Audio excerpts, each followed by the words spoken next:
Salut mes petits otaku en sucre, je suis avec Nikita Cosplay. Alors, il faut savoir, c'est incontestablement la cosplayeuse française la plus connue dans notre pays et à l'étranger. Elle a plus de 90 costumes à son actif qui ont été récompensés par plusieurs prix internationaux. En plus, elle vient de sortir un livre sur le cosplay pour les cosplayeurs débutants comme confirmé. Et aujourd'hui, pour vous, je vais l'interviewer. J'ai découvert le cosplay en 2004, quelque chose comme ça. Je suis allée pour la première fois dans une convention où il y avait des cosplayers et ça a tout de suite été le coup de foudre parce que le cosplay pour moi du coup c'était la conjugaison de tout ce que j'aimais, c'est-à-dire faire des choses avec ses mains. J'avais toujours été manuelle et aimé fabriquer des choses. C'était la pop culture que j'aimais, j'ai toujours été fan d'animation, de manga, de fantasy, de science-fiction. Et c'était incarner des personnages et monter sur scène. J'avais toujours fait de la danse et du théâtre et c'est vraiment le cosplay, c'était tout ça à la fois. Donc ça a été vraiment le coup de foudre dans le sens où je me suis dit tiens, c'est vraiment le loisir qui me permettra de conjuguer tout ce que j'aime. À l'époque, on n'imaginait pas une seule seconde qu'un cosplayer ou une cosplayeuse pouvait devenir connu. Ça n'existait pas à cette époque-là. Il y avait bien sûr quelques noms dans le milieu, mais jamais des gens que le grand public ou les visiteurs d'une convention pouvaient connaître. Donc non, j'imaginais certainement pas que je pourrais être connue, voyager grâce à ça. Donc c'est vraiment une chance extraordinaire. Est-ce que c'est plus difficile de faire du cosplay quand on est célèbre ? Oui et non. Oui, quand on prépare des concours, parce que forcément, les gens ont une attente par rapport à un niveau, par rapport à quelque chose. On est toujours un peu attendu au tournant sur ce qu'on réalise. Il faut tout le temps faire ses preuves. D'un autre côté, non, je trouve très facilement, plus facilement des partenaires pour avoir testé une paire de lentilles, testé une perruque, un petit morceau de matériel. Donc ça, c'est un vrai atout qui fait qu'aujourd'hui, je suis vraiment plutôt aidée, on va dire, dans ma passion. Le processus de création d'un cosplay, c'est évidemment énormément de travail.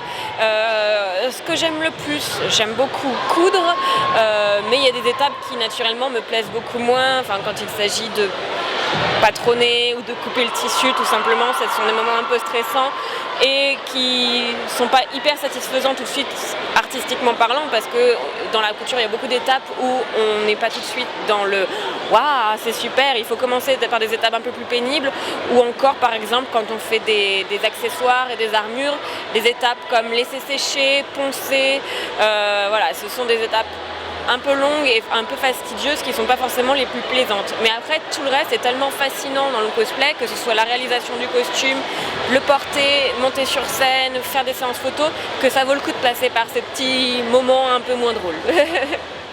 En mai dernier, j'ai sorti mon tout premier livre sur le cosplay. La petite histoire, c'est que c'est un éditeur spécialisé dans l'art du fil, qui est Mango, qui est venu me chercher dans l'optique de réaliser un livre sur le cosplay. Ils étaient plutôt à la base orientés sur un livre de couture cosplay et en tant qu'auteur, j'ai pris un petit peu le parti de leur dire le cosplay c'est pas que ça, le cosplay c'est très complexe et on va plutôt faire un guide du cosplay, c'est-à-dire pas à pas les étapes qui vont de la sélection d'un costume en passant par réunir le matériel, réaliser son costume, le porter en convention, etc. Et vraiment les bases de toutes les étapes du cosplay, y compris le maquillage, la perruque et les accessoires. On va avoir non seulement des étapes de couture pour réaliser des costumes, mais on va également parler d'accessoires, de perruques. Enfin voilà, j'ai essayé de faire un livre le plus complexe possible et surtout accessible aux débutants.